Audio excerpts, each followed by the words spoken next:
Well, it's interesting that you mention a period of 5 years, because if I had to say how long it's been since I have actually witnessed this growing, burgeoning recognition that the early years are the gateway to everything that happens after them. This understanding by nations, by businesses who are working for, the power of good, recognition by policymakers, it's been literally over the last 5 years. It's very hard to explain why that has been, because the science that underlies this fact, it's not an opinion. It's not an opinion that the early years are the biggest investment, the most impactful investment anyone can make in the future of the world, in changing the world, in pushing the needle on achieving gender equality, on diminishing knife crime, mental health disorders, all of the ills that engulf our world and that stop us from being prosperous and peaceful and empathetic as a world, right? It's not an opinion. It's pure science.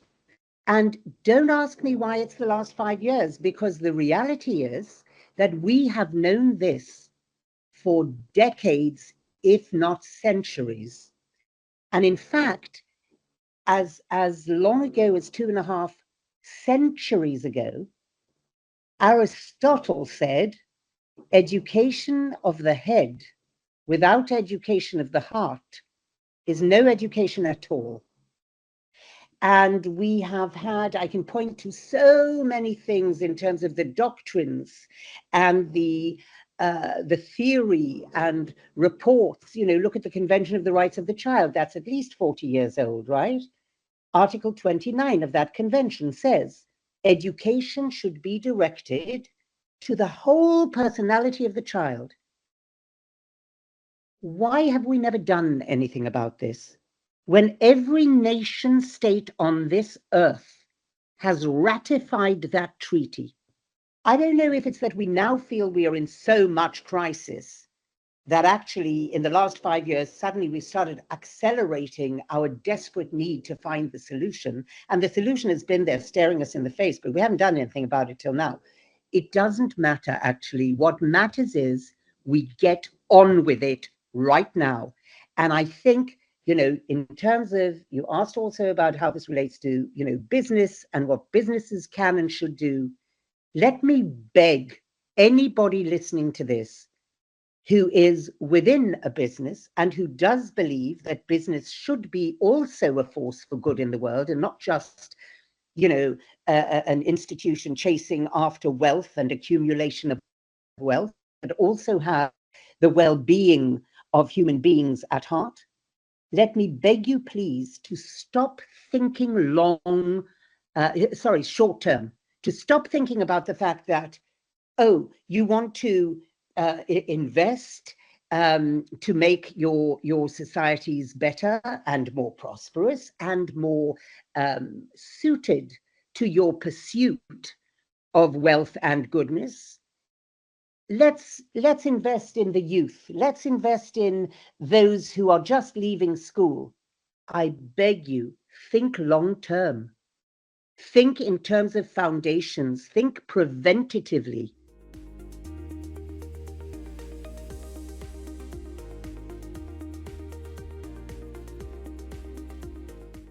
Without early education, which teaches equality, fundamentally teaches children that boys and girls are of absolute equal value, that girls can do anything that boys can do, and that actually breaks the toxic stereotypes that tell a girl your place is in the home, bringing up the children, that tells boys your place is being strong. And, it's not just a question of it helping. Without that education, we are complicit in gender inequality. We are promulgating this same sin of patriarchy that we are being in many parts of the world, that women are being engulfed by and frankly shattered by, you know. Their rights are being violated left, right, and center, and have been and will continue to be. If we don't change mindset, we will change nothing in the world, nothing. And you can try to encourage girls at the age of 13, 14, 8, you know, to start being interested in STEM careers, being interested in engineering. It's too late. It's too late. You have to go in early while the brain is being built. If we don't build the brains of our girls with self-esteem, with confidence, with the ability to realize and understand that as a girl, I'm of absolutely intrinsic equal value to any other gender.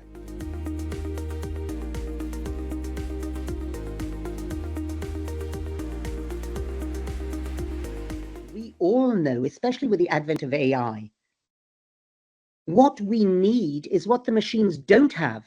I mean, we are about to have an entire workforce weakened, undermined by machines that can do everything they do much better than they can do it.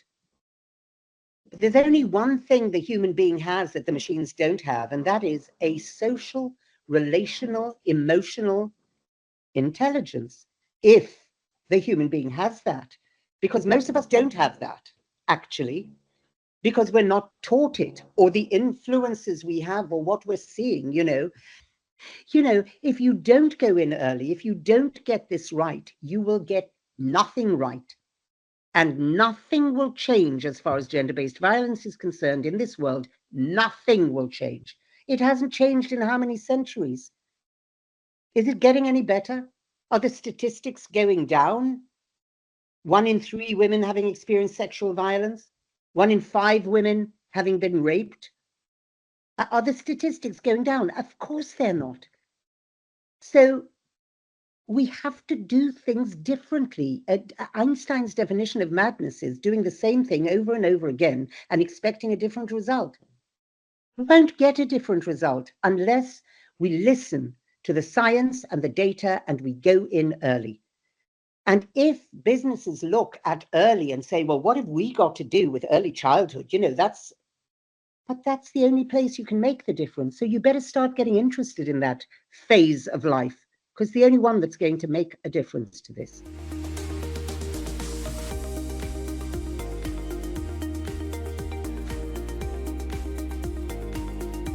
I think more and more that the way forward is through Sustainable Development Goal number 17, which is the most neglected of all the goals. And that is partnership for the goals. More and more, I think the way forward is for us to create coalitions. No one company can necessarily do it by themselves. And I think, we can generously come together and say, let's make a coalition for this part of our country, or for this country in the world, or for this city, and actually come together with purpose, together with others. It's also very difficult for any one company to go and partner with UNICEF, for example, right? And for us, UNICEF is one of our most treasured partners, as is UNESCO. Why? Because they work so closely with government. And for us to do what we do successfully, we have to do it sustainably. And we used to have a model where we would go into a country and work with an implementing partner that is local. Because the one thing we knew from the beginning is we are global. We need to be with every child, in every classroom, in every country in the world. Well, we can't be in every country in the world. There are 190 something of them, right? So we knew from the start we would have to have local partners who we capacitate to roll out the program and implement it. So we now have a model where we don't start in a country or a state or a region or a city. without having a memorandum of agreement with the authority, be it a national, regional, or local authority.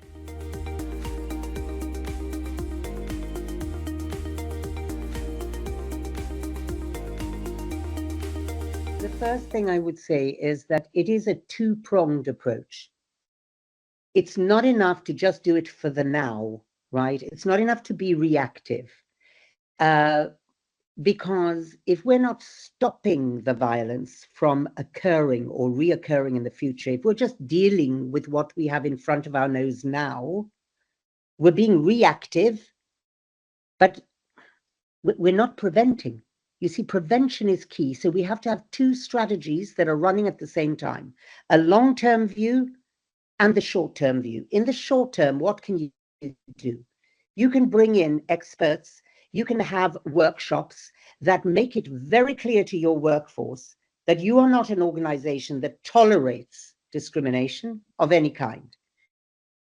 You don't tolerate any kind of gender discrimination, let alone gender-based violence or harassment. You don't even tolerate the thoughts that lead to that. There are very big corporations who can, for example, come in with an organization like ours, and I'm not saying, just ours. There are others who work in the field. There are others who work in early childhood. I mean, of course, I would say, well, yes, but we do ours on 25 competencies and skills, and others are doing it on 2 or 3 skills. Obviously, I believe that our methodology is comprehensive and best practice and thorough. And I do believe that with all my heart. But you can go, make a commitment. If you're a vast corporation and have a big workforce, you can get materials for your staff. You can at least say, well, within our family, our business, we're going to take care of our parents, our mothers and fathers within our workforce, and say, we're going to help you break this cycle that is constantly passed down generationally, cyclically, of discrimination, of, lack of self-esteem and lack of empathy, the cycle that continues generation by generation. We're going to come in and we're going to give you workshops, or we're going to support you in making sure that your children and you yourselves are growing and are becoming more open to this understanding. There are ways everybody can get involved, and it's the degree to which we care